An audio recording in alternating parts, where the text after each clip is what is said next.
ఏం లేదంటున్నారు కదా. అభివృద్ధి అంటే ఇప్పుడు ఒక తల్లి నలుగురిని కంటే నలుగురికి ఒకేసారి చేయలేదు. వాళ్ళకి చేసే టైం వచ్చినప్పుడే చేస్తారు. 3 రాజధానులు అంటున్నారు కదా, ఎంతవరకు? 3 రాజధానులు అంటే అంతా డెవలప్ చేయాలని ఆయన పెట్టుకున్నాడు. అవును, అలాంటప్పుడు ఏం మొదలు నుంచి డెవలప్ అవ్వాలని అదే చెప్తున్నాను కదా. ఒక్కొక్కటి చేసుకుంటూ వస్తున్నాడు కదా. నెక్స్ట్ వచ్చినప్పుడు నెక్స్ట్ అది ఎస్టాబ్లిష్ చేస్తాడు. అన్నీ ఒకేసారి చేయాలంటే ఆర్థికంగా కూడా ఉండాలి కదా. ఎక్కడ తెచ్చేస్తాడు? మద్యపాన నిషేధం అన్నారు కదా, మద్యపాన నిషేధం అంటే అది మరి దాని గురించి నేను మాట్లాడలేదు. ఈ 4.5 సంవత్సరాలు చూశారు కదా, మీకేం బాగా ప్లస్ అనిపించింది జగన్? పర్వాలే, విద్య వైద్యం అనేది మట్టి బాగుంది. మెయిన్ ఆ రెండు బాగున్నాయి. అంటే మీరు చూస్తున్నారు కదా, ఏం డెవలప్మెంట్ కనిపించింది విద్య అండ్ అలాగే వైద్యం? మరి ఎడ్యుకేషన్ పరంగా డెవలప్మెంట్ ఎంత హెల్ప్ చేస్తున్నాడు.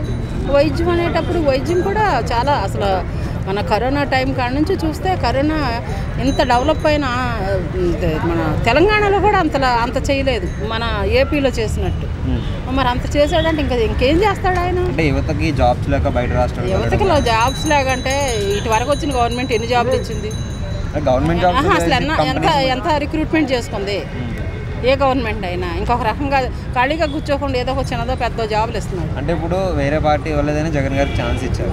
సో జగన్ గారు కూడా ఎవ్రీ ఇయర్ జాబ్ క్యాలరీ ఉంటుంది, మిగతా ఎందుకు చేయలేకపోయారు? చేస్తాడమ్మా. ఇప్పుడు ఆర్థికంగా ఉండాలి కదా.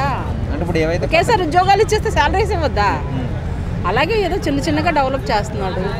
ఒకసారి చేయమంటే ఎక్కడ తెచ్చి చేస్తాడు? ఇప్పుడు నా దగ్గర లేకపోతే నీకు ఎక్కడ తెచ్చి పెడతాను?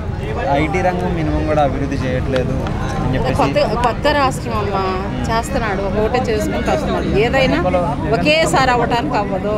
మరలా ఒక ఛాన్స్ ఇచ్చామనుకో, అప్పుడు ఉన్నట్లు ఫుల్ఫిల్ చేస్తాడు. నవరత్నాలు ఉన్నాయి కదా, దాని గురించి మీ అభిప్రాయం అంటే? నవరత్నాలు అన్నీ కూడా ఆయన ఫుల్ఫిల్ చేసినట్టు. నవరత్నాలు అనవసరంగా చాలామంది పథకాలు ఇస్తున్నారు, దాని బదులు ఏమన్నా జాబ్స్ ఇవ్వడం కానీ లేదంటే డెవలప్మెంట్ పైన పెడితే బాగుంటుంది, డబ్బులు అంతా తీసుకెళ్ళి అని చెప్పేసి అంటున్నారు.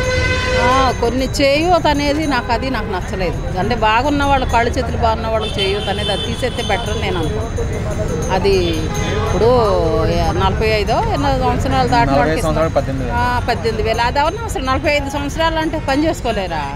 ఏజ్డ్ వాళ్ళకి ఏదన్నా చేసినట్టే అది బాగుంటుంది. ఇక పిల్లలకి అమ్మఒడి అంటే కంపల్సరీ చేయాలి. పిల్లల ఫీజులకు కానీ బుక్స్కి కానీ. ఇప్పుడు ఒక్కొక్క తల్లి ఉంటుంది, భర్త లేకుండా పిల్లల్ని పెంచుకునే వాళ్ళు ఉంటారు. అలాంటి వాళ్ళకి అది హెల్పే కదా.